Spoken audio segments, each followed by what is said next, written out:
Em sua origem, o Kung Fu ele já teve vários nomes, várias formas de como chamar essa arte do punho, né, na China. Uma coisa que a gente tem que lembrar é que quem desenvolve as técnicas marciais de um povo, de um país, é o exército, né? De acordo com como foram se formando os reinados ali nas províncias chinesas, foi se desenvolvendo o exército e com isso técnicas para guerrear, como também para autodefesa.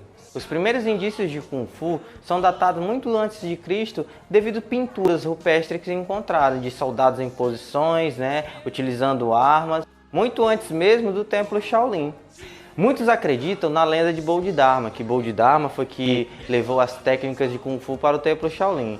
Mas assim, isso aí é mais uma lenda, né? Não é um fato comprovado, né, que pode ser verdade como também pode ser mentira. Mas eu particularmente prefiro acreditar que foram técnicas desenvolvidas por grandes estudiosos da arte da guerra, como da luta, que desenvolveram essas técnicas, né? Mas sim, o Templo Shaolin ele teve uma grande contribuição para a origem de muitos dos estilos de Kung Fu que existe hoje, né? Principalmente na época dos Manchu, na dinastia Qing. Porque pensa comigo, os monges eles têm inicialmente a obrigação de trabalhar a religião deles, né? Desenvolver seus cultos religiosos, sua teologia, suas meditações, recitar seus mantras. Eles não têm assim logo de cara um intuito de criar uma arte de autodefesa, são técnicas de combate. Isso quem faz realmente é quem está propício a isso, a guerra, né, o confronto, que é o exército. O que eu pesquisei nos meus estudos é o exército. Depois desse período forte, né, do desenvolvimento do Kung Fu no Templo Shaolin, a gente tem não só o Templo Shaolin, o Templo Wutan também, que foi um templo aí muito famoso, né, em meio ao desenvolvimento do Kung Fu. Tem suas características diferentes do Templo Shaolin, mas são grandes difusores e de onde se desenvolveu muitos estilos de Kung Fu. Agora vamos falar em termos técnicos, como se originou o Kung Fu, né? Todo mundo sabe que na época da Idade dos Metais, na Idade da Pedra Lascada, começou a se fazer materiais para guerrear. Começou a se utilizar uma certa inteligência, né? Que a arte marcial é o quê? É uma inteligência, uma força concentrada, né? O mínimo de esforço com o máximo de eficácia. Aí nesse período começou já a se criar materiais para o confronto, ou para caça, ou para guerra, né? Ou seja, já se começou a ter uma inteligência marcial aí. Depois, assim, imitando animais ferozes, surgiu as técnicas agarradas, medindo força, derrubando um a um. Foi daí que surgiu, por exemplo, o Shuai Jiao, que, de acordo com meus estudos, é o estilo mãe, né? As bases iniciais do Kung Fu, Mabu, Gongbu, Shichibu, essas bases elas tinham um intuito mais voltado para a luta agarrada no início. Até que a luta começou a ser trabalhada uma ciência para golpes à distância, né? Com socos, chutes, palmas, ou seja, envolvendo golpes traumáticos.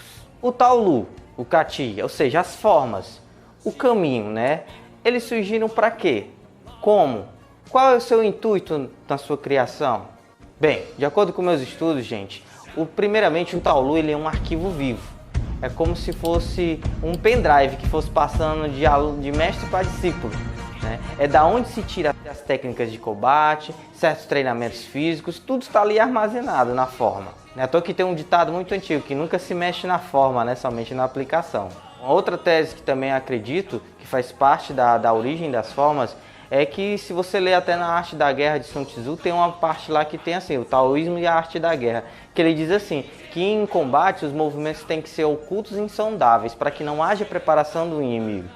Então, dos motivos de terem criado as formas foi para ocultar golpes, para que outros mestres não conseguissem visualizar as técnicas nítidas de combate de outra escola, de outro estilo. Os mestres, muitas vezes, quando iam demonstrar, eles gostavam de demonstrar somente a forma, não executavam as aplicações em dupla. Acredito que até um dos grandes questionamentos de muitos mestres sobre o Bruce Lee era isso, porque ele gostava de ensinar, além das formas, né? Ele gostava de ensinar logo as aplicações, os segredos por trás dos movimentos tradicionais do Kung Fu. A origem do Kung Fu está bem muito ligada com a origem da religião taoísta. Mas pera, ninguém que treina Kung Fu é obrigado a seguir a religião taoísta. Dentro do taoísmo tem muita questão do respeito à natureza, o equilíbrio da natureza. Então o Yin Yang é um dos grandes símbolos da filosofia taoísta. Eles agregaram fatores naturais às técnicas marciais, como os 4 elementos, né? A questão de observar os animais. E, por exemplo, para criar um dos princípios básicos do Kung Fu, que são as bases,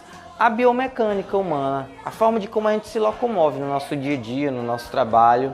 Bem, gente, baseado no que eu aprendi sobre Kung Fu, no que eu estudei, no que eu li, as conclusões que eu tive foram essas, né? Sobre a origem de muita coisa aí dentro dessa arte. Teve algumas coisas que eu não entrei em tanto detalhe para poder não esticar muito o vídeo, né? Porque se a gente for falar tudo sobre esse grande universo, cara, tu é doido, eu acho que era vídeo que nem presta.